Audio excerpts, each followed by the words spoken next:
Tim's girl, Julie. I'm waiting for Tim upstairs to get dressed. We're going to the opening of a new gambling club in Soho. The studio arranged it. Good publicity. I'll be right with you. All right. There she sits. Julie Renfield, actress, period. Well, it isn't true. I am a woman. Well, at least a girl. It's just I want to see if I can succeed as a person at something. And then I swear I plan to give it all up, get married and have children. Lots of children. Tim's children. Warm, lovable, slightly nutty Tim. Boy Scout leader Tim Blair here.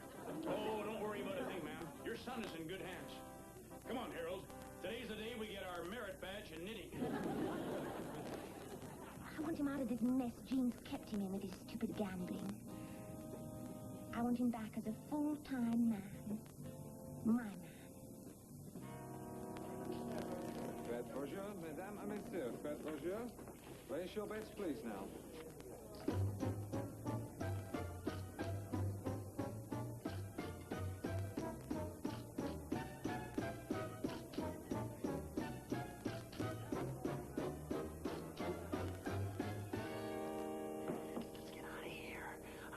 Kiss you.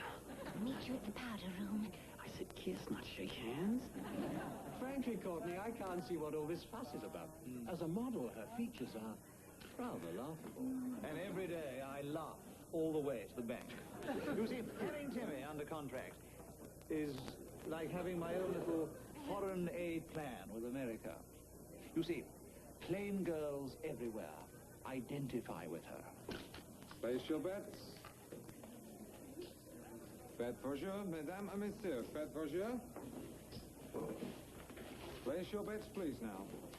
Last bets. Place your bets. Faites vos jeux. Number 5. Go, sir. 5 on the red. I saw that. It's one little bet. What can it hurt? That's what got me into this mess in the first place. It's only 10 pounds, $24. It won't break us.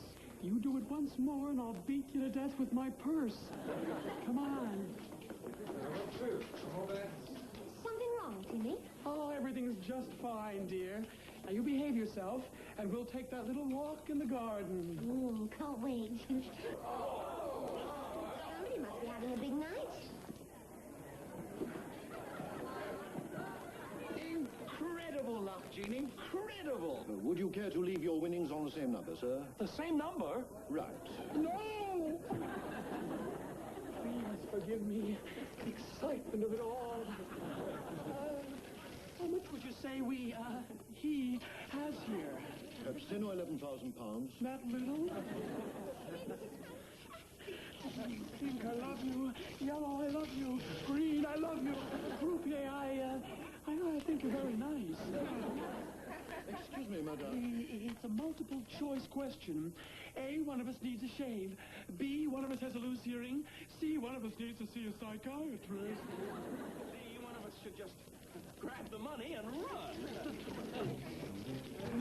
Incredible, Timmie. Incredible luck. Incredible. Hi, my name is Tim Blair. I used to be a nice, normal, clean-cut American kid. And then I met Julie Renfield, a young British actress visiting Hollywood. She turned my whole world upside down. But when the movie she was making ended and she returned to London, I was just about ready to die. To forget my broken heart, I posed for my photographer brother who needed some hippie pictures in a hurry. By mistake, they ended up in London. I really dig that earthy look. I want that girl. Look, it's my only chance to be with Julie. And that's how I became the ugliest girl in town. Who owns that fabulous face? The ugliest girl in town. Whose clothes are setting the pace? The ugliest girl in town. You don't have to be a Mia or Sophia. This is the year of the clown. Be the shakiest, freakiest, ugliest girl in town.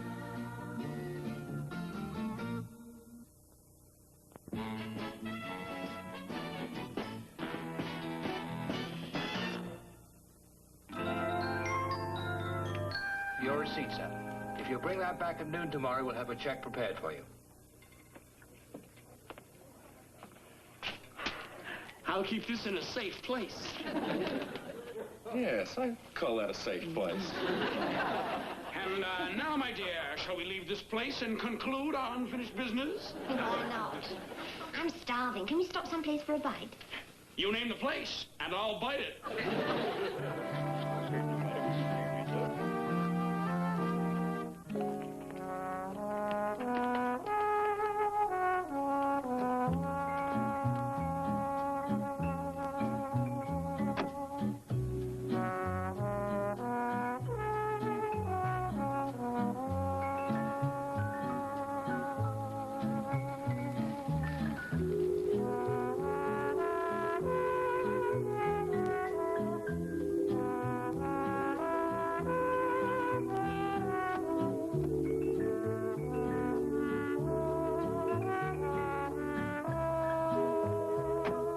It's such a lovely evening.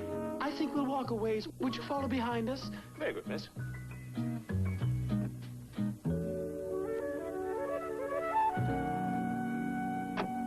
I saw this once in a Cary Grant, Ingrid Bergman movie. I thought it was the end. Me too.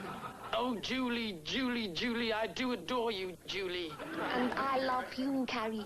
I want to shout my love for you from the treetops, Julie. I wish I could. And why can't you, Carrie? Because I can't climb the trees in my trouser suit. Hopeless. But I adore you. And I adore you, you gorgeous, maddening creature who drives men out of their minds. Watch, she hit the chauffeur. See, you're driving me out of my mind. I'll have to go and say a few words to the lad.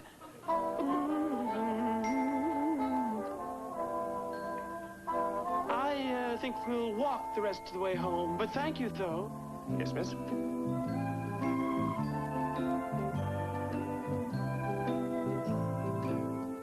Now, where was I? Tim, there might be people around. You dirty rat. I'm gonna get to kiss you if it's the last thing I do. All it'll take is a little privacy. Yeah, privacy.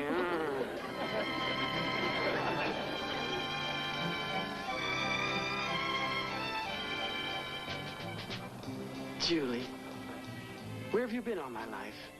Looking for you. You know what getting that money means? It means I'm through being Timmie. When Jean gives the money to those gamblers tomorrow, I'll be free. I can be me again. I know, darling. I'll get a job, we'll get married, we'll get a house, and we'll have kids. And, which one would you like to do first? I do love you. We can get down to the river this way. Hey, wait a minute. What do I need it for? This is my last night as Timmie, right? Right. It's a kind of fitting gesture. A ceremony, my dear. I give this purse to the sea, to the memory of that gallant woman, Timmie, who, when her country called, shaved off her beard and answered.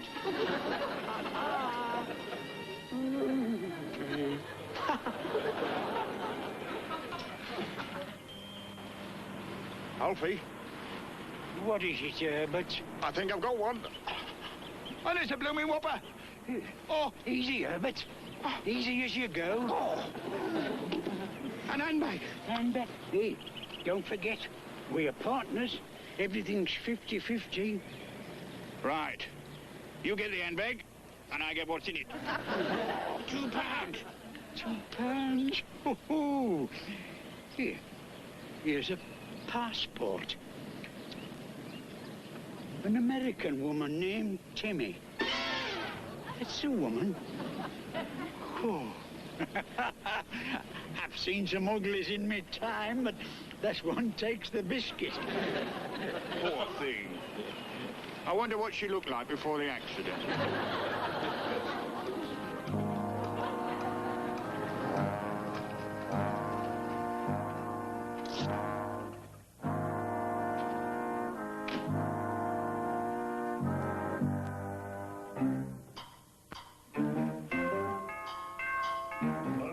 I'm coming. Fine time to be dropping in, 3 o'clock in the morning.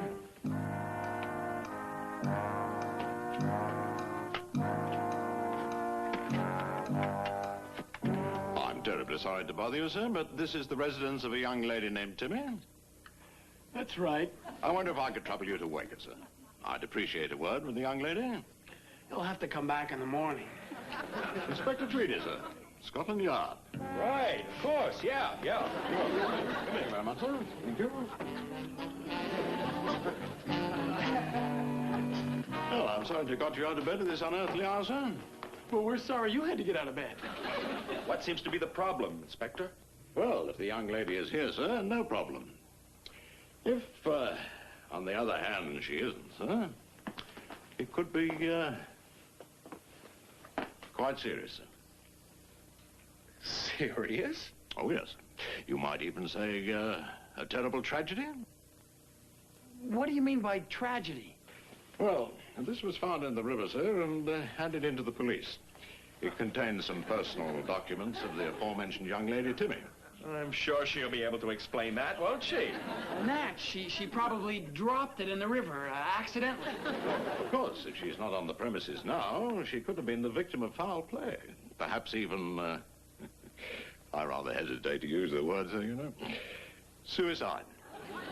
Oh, Inspector, Timmie isn't that sort of a girl. Oh, I see, sir. And, what sort of girl would you say she is, then? Well, she's the sort of a girl who's asleep in her bed, in her room, behind locked doors, in her section of this very large house, part of which we rent from her. Snoring up a storm. You can hear all the way down the hall. Well, I think I can take your word for it, then, sir. Would you return this to the young lady? I sure will. And thanks, Inspector. All right. Good night, sir. Or I should say, good morning. No, wait! What are you doing? Yes, sir? Maybe we'd better check to see if Timmie really is there, Inspector. I mean, after all, we didn't actually see her go to bed. But you said you could hear her snoring, sir. That could have been Fluffy. Fluffy? You know, the cat. The one with adenoids. Oh, that Fluffy. We'll check.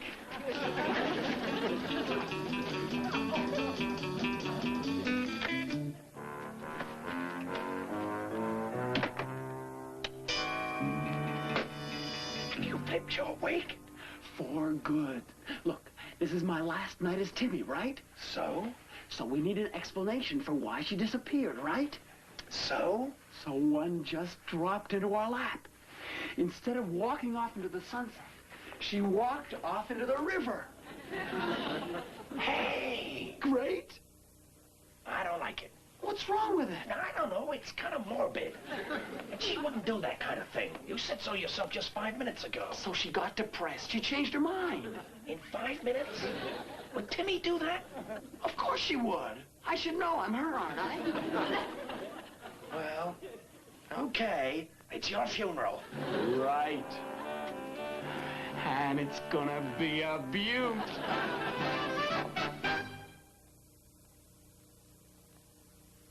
Well, I don't think I need trouble you gentlemen any further. I don't know where we should be without the help of the public, you know.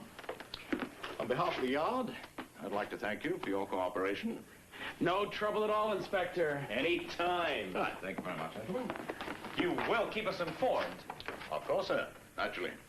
And I'm sure you'll do everything in your power to help out, Inspector. I shall leave no stone unturned, sir. You may rest secure and happy in the knowledge that I shall immediately start dragging the river.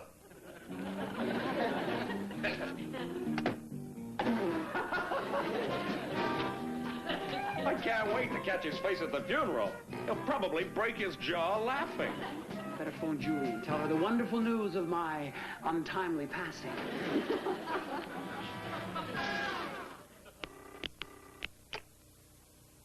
Good morning, madam. Could you look into your telephone and smile? You're on candid camera. You can't sleep, so why should anyone else? Right? Julie? You still there, Julie? What, Inspector? Mm-hmm. Mm-hmm. Oh, that's marvelous, darling. Oh, you're a genius, and I love you. I love you too, but I cannot tell a lie. I am not a genius. A genius has an IQ of 150. Mine, unfortunately, is only 149. That makes me absolutely brilliant, but not a genius. See you in the morning. Do drop by and pay your respects. Timmie would have liked that.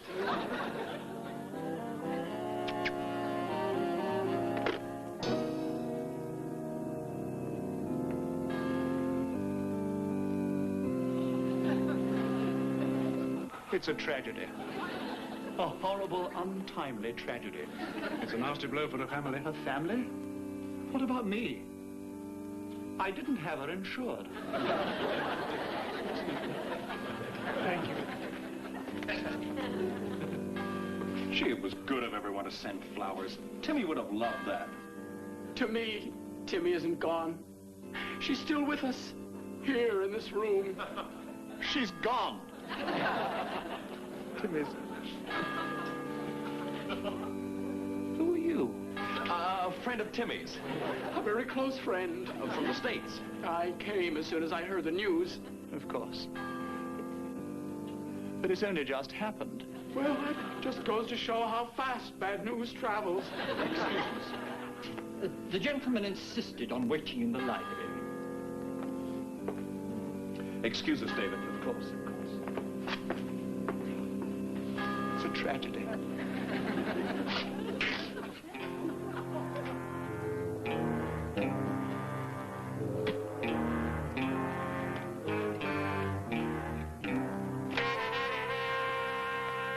I read of your unfortunate loss, and my deepest sympathies. I regret intruding at this time of bereavement. If you'll just leave us a brochure, we'll get back to you as soon as we can, Mr. Mordred.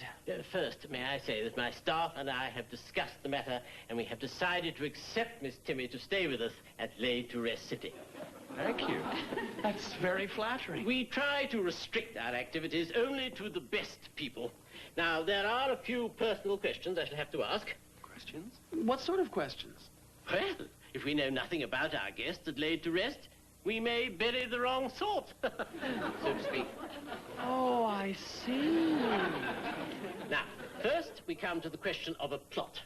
As you see, it is a beautiful area, green, grassy hills. That would be ideal in the shade of a lovely, expensive rosebush. Oh, I'm afraid not. Timmie was very allergic to roses. Your radishes, too. And strawberries. One little strawberry this big, and she'd break out into awful red blotches. Yes, but gentlemen, after all, she's... Yes, she is. And we want to keep her that way. I mean, how would it look if she got up in the middle of the night out there? Started scratching and sneezing. In front of all those very fine people. Dreadful.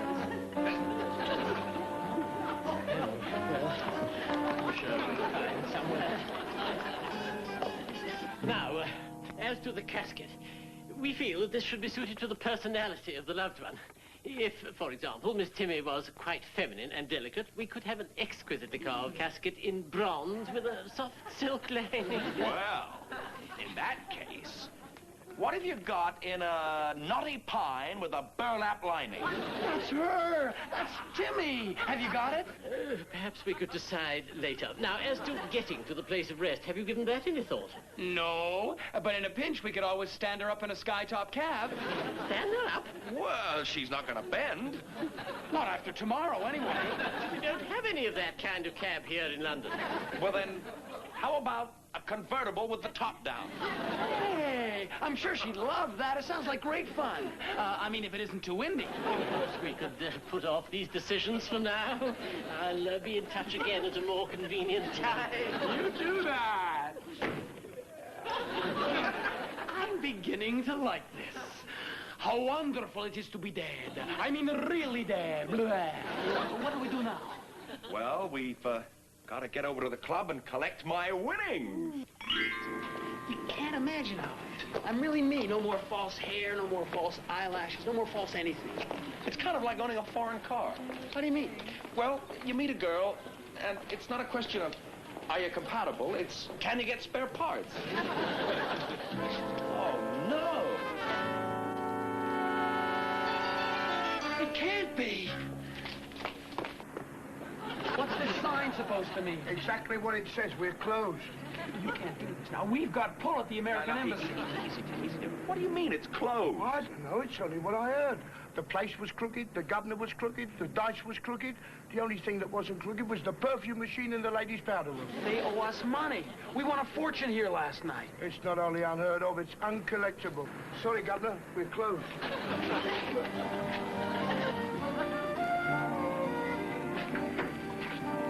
Oh, I'm sick. I think I'm gonna die. Well, watch where you drop.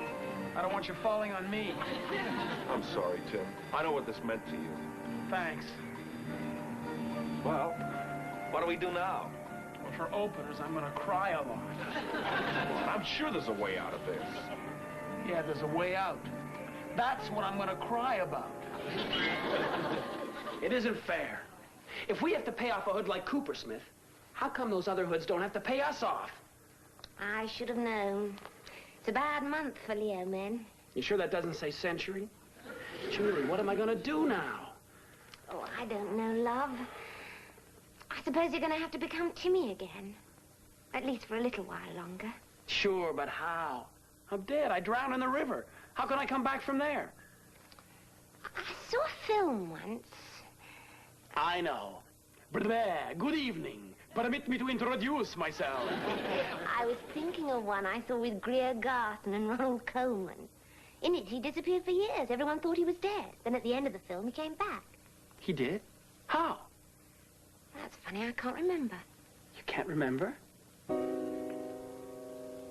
a minute. That's it.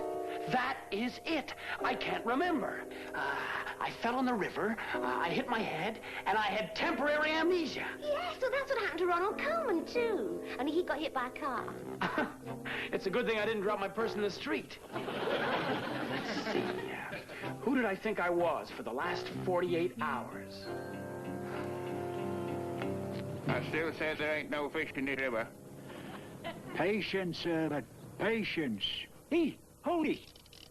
I've got one.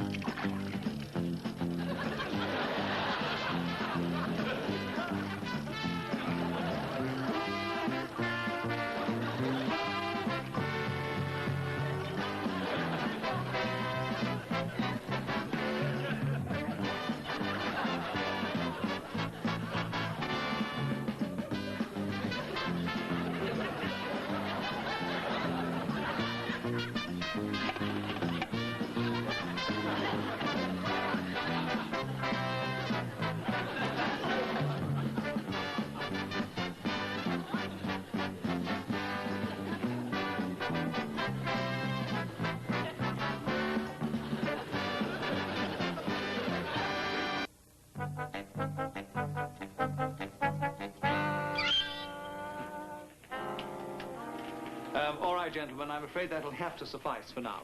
Timmie's had a very trying experience. We don't want to overtax her, do we? I'm still not quite sure about where she has been for the past 24 hours. As I told you, she was stunned from her accidental fall in the river. Poor girl was wandering around in a daze. Happily, Miss Renfield found her on the embankment. And I'm afraid I'll have to be pushing you along now, gentlemen. We must let Timmie get all the rest that she can. If I can help in any way at all, just get in touch with me.